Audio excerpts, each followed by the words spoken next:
Apa kabar kalian? Sehat? Ya, mudah-mudahan dimanapun kalian berada, semoga sehat selalu ya. Balik lagi lur, ketemu dengan aku Kampak Terminal alias Lai Pandiangan. Di video kali ini lur, aku mau berbagi tentang penyebab mengapa kolam itu belum terbentuk bioflok. Padahal kita sudah lakukan beberapa kali aplikasi dan pengulangan, tetapi di dalam kolam tersebut masih sangat sulit terbentuk bioflok. Mungkin bagi dulur-dulur pemula ada yang mengalaminya dan benar-benar pusing untuk memikirkannya. Tenang lur, jangan pusing, karena di video kali ini saya akan mengulas faktor-faktor penyebab mengapa air bioflok itu di dalam kolam sulit terbentuk. Setelah kalian mengetahui 5 faktor ini, mudah-mudahan jika kalian mengikutinya akan terbentuk rangka vlog di dalam kolam kalian. Di sini lur, bisa kalian lihat saya mempunyai 6 kolam bulat, dan tidak satupun kolam ini memakai atap sama sekali ya. Karena perlu kalian ketahui dulur-dulur, kolam yang tidak memiliki atap sama sekali itu dalam pembentukan vlog agak sedikit lebih sulit bila dibandingkan yang dengan atap atau naungan. Karena kolam yang seperti ini tanpa atap ini, itu pertumbuhan vlog agak sedikit terganggu apabila pertumbuhannya kalah dengan jumlah plankton. Jadi bisa kalian lihat di beberapa kolam saya ini juga masih ada air kolam itu yang belum berwarna coklat sempurna, masih berwarna hijau muda. Nah, itu dia lur yang menjadi tantangan tersendiri jika kolam tidak memakai atap sama sekali. Dalam membentuk vlog itu agak lebih sedikit sulit karena akan bersaing dengan pertumbuhan plankton. Kalau dia atap terbuka gini, pertumbuhan plankton itu lebih cepat bila dibanding yang punya atap seperti kolam yang di ujung sana itu. Nah, itu pertumbuhan vlognya itu bagus karena tidak terkena sinar matahari langsung. Baiklah dulur-dulur, langsung aja kita mulai faktor-faktor penyebab mengapa kolam itu masih sulit terbentuk biofloknya. Namun sebelum jauh menonton, alangkah baiknya teman-teman boleh subscribe, bantu saya untuk mengembangkan channel ini agar semakin bertumbuh dan berkembang. Siapa tahu juga ada teman-teman atau saudara-saudara kalian yang sedang mencari atau sedang budidaya ikan nila tapi mengalami kendala hal yang sama dengan topik video yang saya bahas ini. Jadi lur, untuk membentuk rangka vlog di dalam kolam itu sebenarnya dibutuhkan 3 bahan utama. Bahan yang pertama itu ya pasti bakteri pembentuk vlog itu. Ini namanya Booster Aquenzyme, probiotik Aquenzyme. Booster ini mengandung bakteri Bacillus. Bakteri Bacillus inilah yang membentuk rangka vlog di dalam kolam. Bahan yang kedua itu dibutuhkan sumber bahan organik. Bahan organik ini berupa kotoran ikan, yang mana nantinya kotoran ikan ini yang akan diubah menjadi rangka vlog. Dan bahan yang terakhir itu dibutuhkan sebenarnya molase. Nah, molase ini sebagai sumber makanan atau sebagai sumber energi bagi bakteri Bacillus agar bakteri ini bisa bertahan hidup dan berkembang biak. Faktor pertama penyebab bioflok itu belum bisa terbentuk itu karena bakteri probiotik yang kalian pakai itu tidak mengandung bakteri Bacillus. Jadi untuk membentuk probiotik di dalam kolam itu, carilah probiotik yang mengandung bakteri Bacillus. Minimal 3 jenis, yaitu Bacillus subtilis, Megatherium, dan Polymyxika. Lebih banyak jenis bakterinya lebih bagus, dan lebih banyak kandungannya juga akan lebih bagus. Di sini untuk bakteri ini 5 kali 10 pangkat 9 CFU. Jadi kandungan dalam bakteri ini cukup banyak ya. Berikutnya faktor kedua itu karena kualitas air lur. Jadi sebelum kalian memulai aplikasi kolam bioflok ini, itu kan ada namanya tahapan karantina. Jadi pada masa karantina itu biasanya berlangsung 7 sampai 10 hari, itu tergantung kualitas bibit kalian. Tapi kalau kalian membibitkan sendiri atau bibitnya tidak mengalami perjalanan yang jauh dan tidak terlalu bermasalah, tidak penyakitan, bisa aja lur kalian karantina itu hanya 3 sampai 5 hari. Jadi begini lur, pada masa karantina ini banyak dulur-dulur yang tidak mengganti air. Kalau menurut saya, sebaiknya ketika kalian melakukan proses karantina itu, gantilah air 1 kali 3 hari. Jadi setiap 3 hari itu ganti air, supaya air itu tidak berubah menjadi warna hijau. Kalau air sudah berubah menjadi warna hijau, itu bisa membentuk vlog, tapi membutuhkan waktu yang cukup lama. Jadi prosesnya agak lebih lama ketimbang air yang berwarna putih. Faktor ketiga itu lur, mengapa kolam masih belum terbentuk vlog di dalamnya, itu bisa juga karena kalian terlalu jauh melakukan aplikasi. Maksud saya terlalu jauh jarak pengaplikasian probiotiknya. Pada kolam saya lur, jika kalian mengikuti rangkaian video-video saya, jadi begini lur, kalau saya itu dalam 1 bulan pertama fokus memang untuk membentuk rangka vlog di dalam kolam. Jika pada umumnya pembudidaya lain memakai dosis 10 gram per meter kubik, maka saya itu setengah dari dosis umum, yaitu 5 gram per meter kubik. Saya pakai 25 sampai 30 gram probiotik aqua enzyme selama 1 bulan penuh, itu setiap 5 hari sekali. Dalam 1 bulan itu nanti bisa ada 6 kali aplikasi. Biasanya untuk proses pembentukan bioflok itu lur, 3 hari itu udah mulai ada tanda-tanda pembentukan bioflok.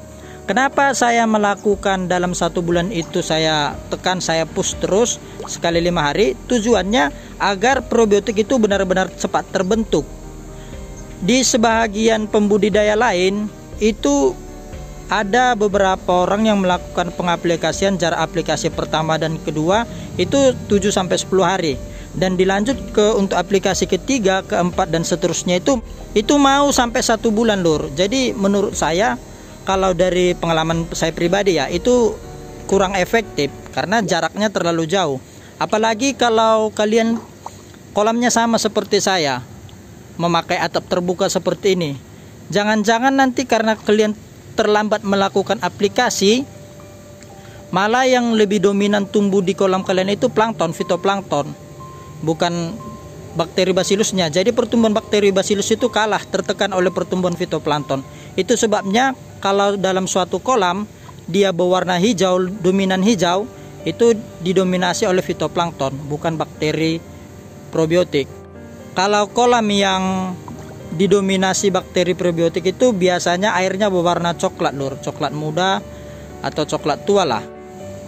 Faktor berikutnya, faktor keempat penyebab bioflok itu sulit terbentuk, itu bisa jadi juga karena tekanan aerator kalian rendah lur, atau sumber oksigen, suplai oksigen yang ada di dalam kolam kalian sangat kecil, tidak sesuai dengan standar yang dibutuhkan. Jadi begini lur, untuk 1 meter kubik itu memerlukan tekanan udara atau kapasitas oksigen minimal 10 ml per menit per meter kubik. Jadi kalau kalian pakai kolam D3 seperti saya ini dengan tinggi 1 meter, itu biasanya kalau tidak salah lebih kurang 7 meter kubik kapasitas volume airnya. Jadi kalian butuh minimal 70 ml per menit air untuk 1 kolam D3. Semakin tinggi kapasitas aerator kalian atau semakin tinggi oksigen yang dihasilkan, itu akan jauh lebih baik lur. Maka akan semakin cepat membentuk rangka vlog di dalam kolamnya. Karena begini, probiotik itu, bakteri bacillus itu kan juga makhluk hidup. Dia itu butuh oksigen lur untuk berkembang biak, untuk bertahan hidup. Jadi jika aerator kalian tidak memadai di bawah standar yang saya katakan tadi, ya otomatis bakteri itu akan sulit berkembang dan juga pertumbuhannya akan lambat. Karena kan dalam kolam ini ada banyak makhluk hidup yang berburu oksigen, lur. Selain bakteri, probiotik, ikan juga butuh oksigen, fitoplankton juga butuh oksigen untuk berfotosintesis. Nah, itulah, lur, pentingnya sumber oksigen di dalam kolam. Semakin tinggi sumber oksigen kalian, maka semakin baik untuk kolam. Faktor berikutnya, lur, itu bisa juga karena padat tebar. Nah, padat tebar ini juga bisa mempengaruhi pertumbuhan rangka vlog di dalam kolam. Semakin tinggi padat tebar yang kalian kasih, yang kalian masukkan di dalam kolam kalian ini, maka akan semakin sulit terbentuk rangka vlog. Tapi jika padat tebar kalian tinggi didukung dengan aerator yang mumpuni, itu rangka vlog tidak akan sulit terbentuk. Tadi saya sudah singgung, dalam satu kolam itu minimal 10 ml air per meter kubik. Jadi kalau kalian memakai angka yang saya singgung itu, angka yang saya katakan tadi, itu kapasitas padat tebar kalian itu maksimal, kalau dari pengalaman saya, 100 ekor per meter kubik, lur. Jangan lebih. Kalau bisa di bawah 100 atau 80 ekor per meter kubik itu jauh lebih bagus. Karena otomatis itu akan mempermudah pekerjaan kalian, lur, dalam membentuk vlog. Semakin sedikit ikan, maka rangka vlog akan semakin mudah terbentuk. Dan yang terpenting, hasil dari panen kalian itu akan lebih bagus. Bobot ikan itu akan lebih berat ketimbang kalian pasang padat tebar yang banyak, misalnya 120 ekor per meter kubik. Itu kurang maksimal. Nanti secara total bobot mungkin kalian akan dapatkan ikan yang lebih berat, tapi secara individu per ekor ikan itu akan lebih kecil bobotnya, lur. Sementara yang disukai pembeli itu kan kalau ikan nila ini makin besar makin mahal harganya. Jadi itu bisa juga menjadi referensi bagi kalian untuk mengenai padat tebar. Itu bisa kalian hitung-hitung, kalian kali-kalikan mana yang lebih kalian inginkan, padat tebar lebih sedikit dengan bobot ikan yang lebih berat, atau padat tebar banyak bobot ikan lebih kecil. Faktor berikutnya, mungkin ini faktor terakhir, seperti yang sudah saya singgung di awal tadi, lur. Dalam pembentukan probiotik dibutuhkan 3 bahan. Bisa jadi juga, lur, rangka vlog di dalam kolam itu sulit terbentuk karena kekurangan sumber bahan organik dan sumber karbonnya, lur. Jadi sebenarnya kalau sumber organik itu melimpah, karena di dalam kolam ini ketika kita kasih ikan makan pelet, otomatis kan banyak kotoran amonia kan. Yang menjadi masalah itu sumber karbonnya, lur. Nah, pemberian sumber karbon ini sebenarnya ada hitung-hitungannya, lur. Berapa persen dari pakan yang kita berikan. Namun kalau saya, ya, biar lebih simpel dan tidak repot-repot pusing memikiri angka itu, saya itu dalam setiap memberi pelet selalu saya kasih bibis dengan molase. Jadi secara tidak langsung juga dengan bantuan molase ini, maka otomatis akan menambah sumber bahan organik. Jadi dengan bantuan molase ini otomatis juga akan menambah sumber karbon di dalam kolam kan. Nah, yang kedua itu sekali 1 minggu itu saya selalu menambahkan 100 ml per meter kubik. Jadi setiap sekali seminggu itu, lur, saya selalu tambahkan lebih kurang 500 sampai 700 ml molase per kolam D3 ini. Itu rutin saya lakukan untuk menjaga CN rasio dan untuk menjaga agar sumber karbon yang dibutuhkan oleh bakteri ini tetap terjaga dan terpenuhi. Nah, lur, aku mau kasih tunjuk kolam yang sudah terbentuk bioflok dan yang belum terbentuk bioflok secara sempurna. Perhatikan kolam ini dan kolam ini. Secara sepintas bisa kalian lihat langsung air pada kolam ini berbeda dengan air yang pada kolam ini. Ini kelihatan coklat tua, ya. Dan yang ini sebenarnya kalau kita ambil ini lebih ke hijau-hijauan. Saya sudah ambil air kolam ini dan kolam ini untuk dijadikan contoh atau sampling perbandingan. Sebelum take video ini sudah saya ambil biar kalian bisa lihat perbedaannya, karena kalau kita mau melihat kandungan vlog di dalam kolam itu kan membutuhkan waktu 15 sampai 20 menit, ya, agar vlognya turun ke bawah. Ini kolam air yang warna coklat tadi lur. Kalian lihat di bawah. Nah, itu ada gumpalan-gumpalan vlog berwarna coklat. Nah, itulah yang disebut dengan bioflok. Sementara air yang ini berasal dari kolam yang pertama tadi yang belum berwarna hijau. Kalian lihat di bawah sudah terbentuk vlog tapi belum sempurna, masih sangat sedikit ya. Nah, itu juga terdapat gumpalan-gumpalan coklat tapi masih sangat sedikit. Oke lah dulur-dulurku, itu aja yang bisa aku sampaikan di video ini. Semoga dengan kalian mengetahui faktor-faktor yang sudah saya jelaskan tadi, maka diharapkan nanti kolam kalian bisa terbentuk rangka vlog sesuai dengan yang diinginkan ya. Saya beserta seluruh ikan nila yang ada pada kolam ini mohon pamit undur diri lur. Sampai ketemu lagi di video-video selanjutnya. Terima kasih.